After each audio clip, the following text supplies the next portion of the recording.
টানা বর্ষণ আর উজানের ঢলে জামালপুরের যমুনা, ব্রহ্মপুত্র সহ বিভিন্ন নদ নদীর পানি বৃদ্ধি অব্যাহত থাকায় প্রতিনিয়ত বন্যা পরিস্থিতি অবনতি হচ্ছে।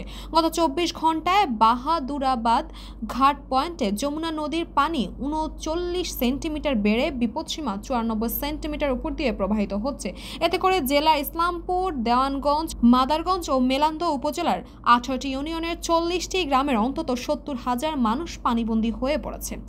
পানি বৃদ্ধি অব্যাহত থাকায় বিস্তীর্ণ এলাকায় বন্যার পানি ছড়িয়ে পড়ায় ইতিমধ্যে তলিয়ে গেছে বসত ভিটা, রাস্তাঘাট, হাট বাজার, শিক্ষা প্রতিষ্ঠান সহ কয়েক হাজার হেক্টর ফসলি জমি ও মাছের ঘের। এছাড়াও দেওয়ানগঞ্জ রেলওয়ে স্টেশনে ঢুকে পড়েছে বন্যার পানি। অপরদিকে দেওয়ানগঞ্জ উপজেলার দেওয়ানগঞ্জ খোলাবাড়ি সড়কে একটি সেতুর সংযোগ সড়ক ও কাঠারবিল এলাকায় দেওয়ানগঞ্জ সানন্দবাড়ি আঞ্চলিক সড়কের 30 মিটার অংশ বন্যার পানিতে ভেঙে গেছে। এতে ওই এলাকার সঙ্গে সড়ক যোগাযোগ ব্যবস্থা বন্ধ হয়ে গেছে। এছাড়াও বন্যার পানির কারণে 135টি প্রাথমিক ও মাধ্যমিক বিদ্যালয়ে পাঠদান বন্ধ রয়েছে।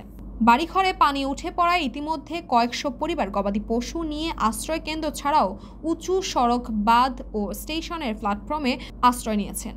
বন্যার পরিস্থিতি মোকাবেলায় জেলা প্রশাসনের পক্ষ থেকে সব ধরনের প্রস্তুতি নেওয়া হয়েছে। ইতিমধ্যে বন্যার্থদের জন্য 300 মেট্রিক টন চাল ও 3,400 প্যাকেট শুকনো খাবার বরাদ্দ করা হয়েছে। এছাড়াও গঠন করা হয়েছে 11টি ফ্রি মেডিকেল টিম।